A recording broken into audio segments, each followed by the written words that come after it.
এতক্ষণ ধরে আমরা শুনলি যে ভগবান বাবা ভোলানাথ যিনি ত্রিপুরারি, যিনি সর্বমুক্ত পাতাল, এই ত্রিপুরের শত্রুকে যিনি দমন করতে পারেন। সঙ্গে কে ছিল? স্বয়ং দক্ষরাজ প্রজাপতির কন্যা সতী দেবী অগস্ত্য ঋষির আশ্রম থেকে বিদায় মাগে ওনারা কৈলাস ধামে ফিরে আসছে। আর এইদিকে ভগবান এক কল্পে পৃথিবীর ভার হরণ করার জন্য হরি রঘুবংশ লিন্ন অবতার ভগবান সাকেত বিহারী পৃথিবীর বুকে তিনি জন্ম নিয়েছেন মানুষ রূপে। এক কল্পের কথা। আর ওই কল্পে পিতা বজনত জয়দাসী পিতৃকে, পিতার বাক্যকে পালন করার জন্য উদাসী ভাবে ভগবান নামজি দণ্ডকারণ্যে, দণ্ডক বনে যিনি অবিনাশী সেই পূর্ণ ব্রহ্ম ভগবান আজ দণ্ডকারণ্যে তিনি লীলা করছেন। আর ওই দিক থেকে শিব এবং সতী দেবী অগস্ত্য ঋষির আশ্রমের থেকে ওনারা আসছেন। আসার সময় বাবা ভোলানাথ পথের মধ্যে তিনি বিচার করছেন। কি বিচার করছেন? হৃদয় বিচারত জাতয়ুর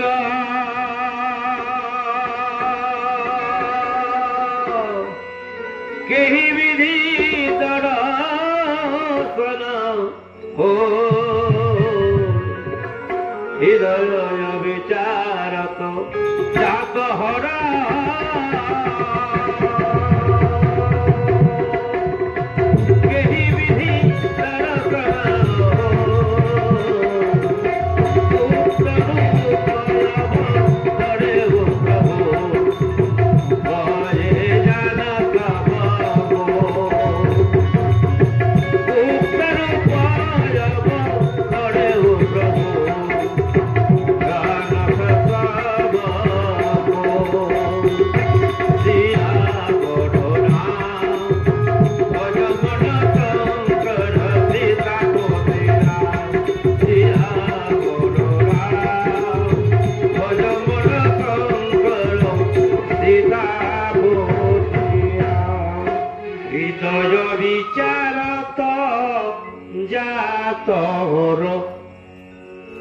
শিব বাবা অগস্ত্য ঋষির আশ্রমের থেকে কৈলাস ধামে যখন ফিরছেন, সঙ্গে তার অর্ধাঙ্গিনী সতী দেবী আছে। রাস্তার মধ্যে শিব বাবা মনে মনে বিচার করছে যে কেহি বিধি দর্শন, আমার যিনি ইষ্ট দেবতা, শিব বাবার ইষ্ট দেবতা ভগবান রাম, তিনি অবতার নিয়েছেন এক কল্পে। এখন বাবা ভোলানাথ মনে মনে বিচার করছেন যে কিভাবে ওনার সঙ্গে আমার দেখা হবে, কারণ গুপ্ত রূপ প্রভু অবতরেও, ভগবান গুপ্ত রূপে অবতার নিয়েছেন। ওনার যে মনুষ্য রূপ, এটা হল গুপ্ত রূপ, বাস্তবিক সতরূপ তো ওনার ভগবান, কিন্তু উনি মানব রূপে আজ গুপ্ত রূপে অবতার নিয়েছেন। বাবা ভোলানাথ মনে মনে বিচার করছেন, আমি এই রূপে যদি যাই তো জানি সবকু, তাহলে সবার সাথে ভগবানের জানাজানি হবে। তাহলে উনি যে একটা লীলা করছেন, লীলাটা ওনার প্রকাশ হয়ে গেল। তাহলে আমি কিভাবে যাব, কিভাবে ওনার সঙ্গে আমি দেখা করব? বাবা ভোলানাথ রাস্তার মধ্যে এরকম উনি চিন্তা করতে করতে অগস্ত্য ঋষির আশ্রমে সতীর সঙ্গে ওনারা ঘুরছেন কৈলাসের দিকে। তবে শঙ্কর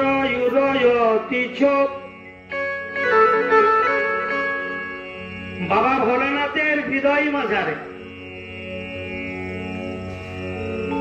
ভগবান রামজিকে দেখার জন্য বড় লালসা জেগেছে, যে কখন যাব, কিভাবে দেখা করব। বাবা ভোলানাথের বড় লালসা জেগেছে।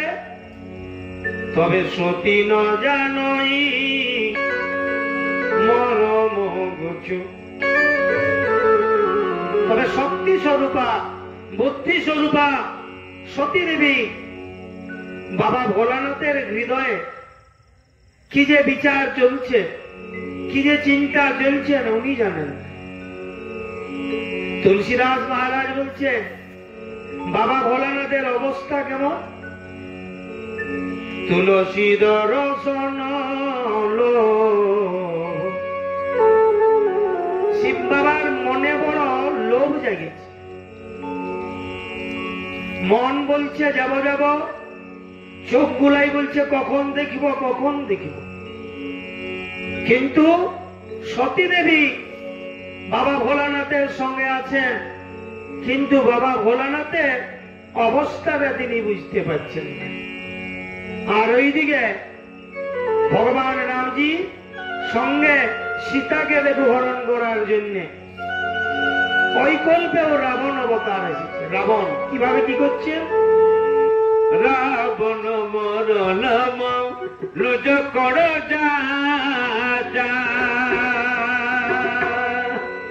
প্রভু বিধি বচন কি না চহসা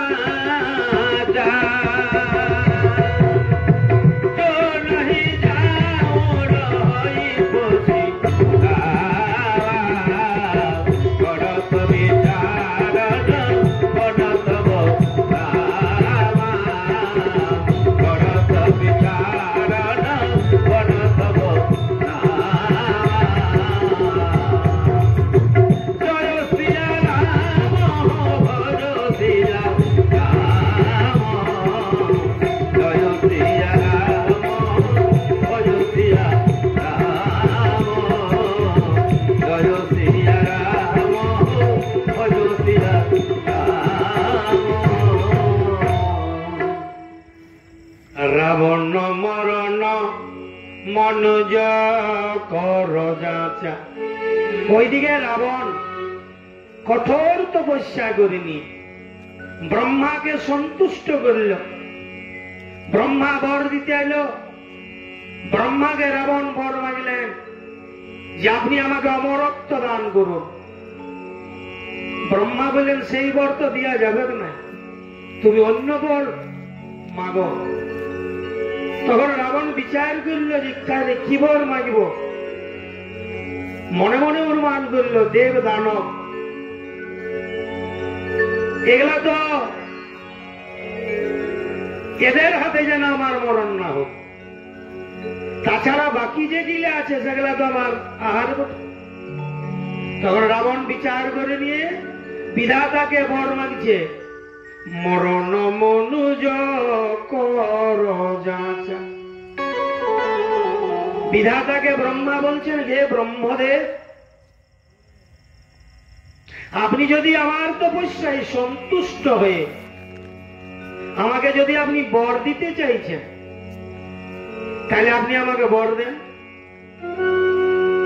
যে দেব দানব রক্ষযক্ষ গন্ধর্ব কিন্ন কারো হাতে যেমন আমার না হয় মরণ, আমার যদি মরণ হয় তাহলে যেন মানুষের হাতে হয়। রাবণ মরণ মনুজ কর যাচা।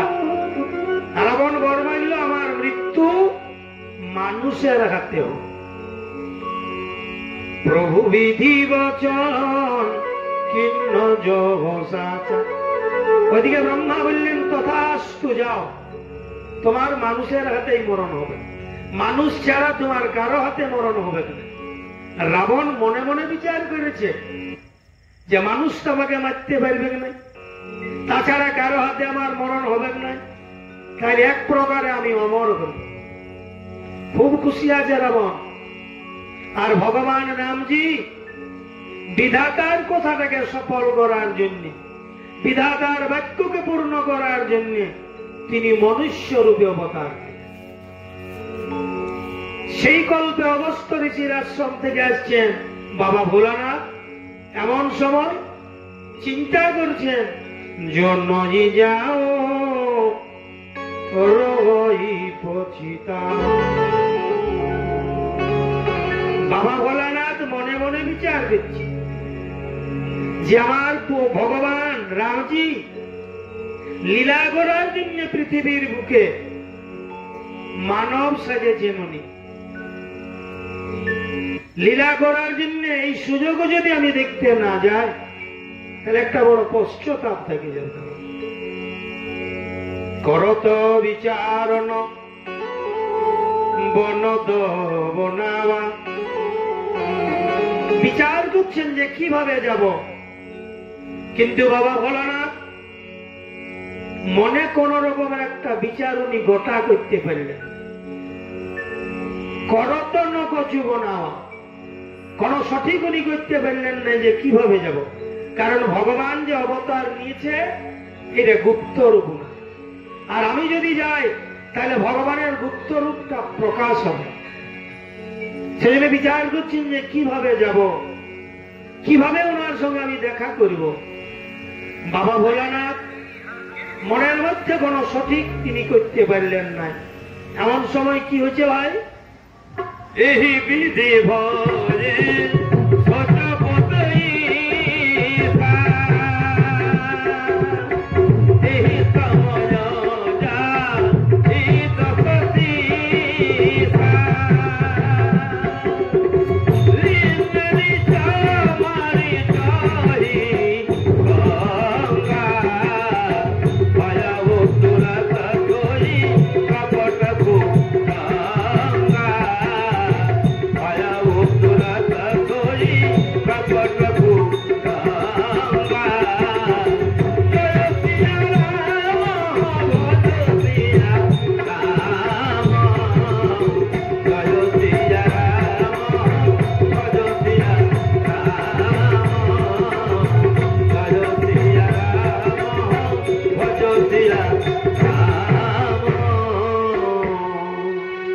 এই বিধি সচ বসব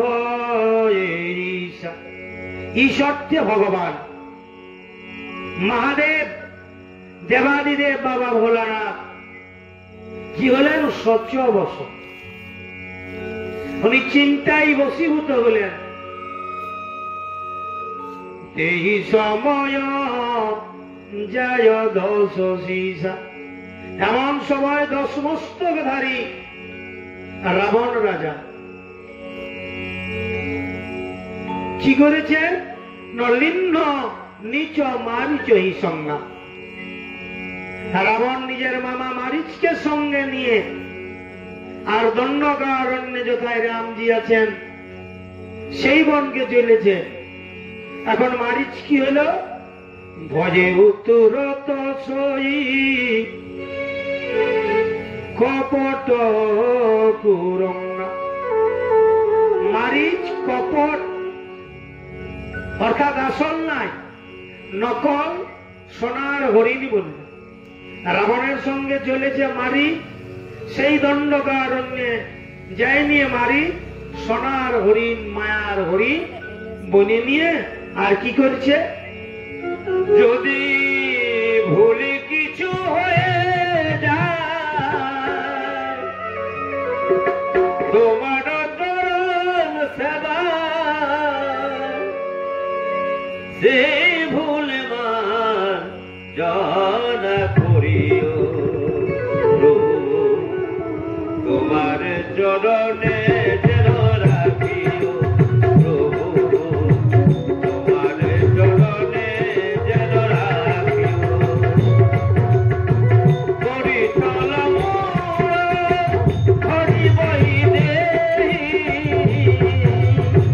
প্রভু প্রভাব বিদিতন দেহি, নিগমতি বন্ধুত হিত হরিয়ায়ে আশ্রম দেখিন জন জল ছায়ে। যদি ভুলে কিছু হয়ে যায় তোমার চরণ সেবা, তবে সেই ভুল মান জন করিও প্রভু, তোমার চরণে যেন রাখিও প্রভু, তোমার চরণে যেন রাখিও। আর করি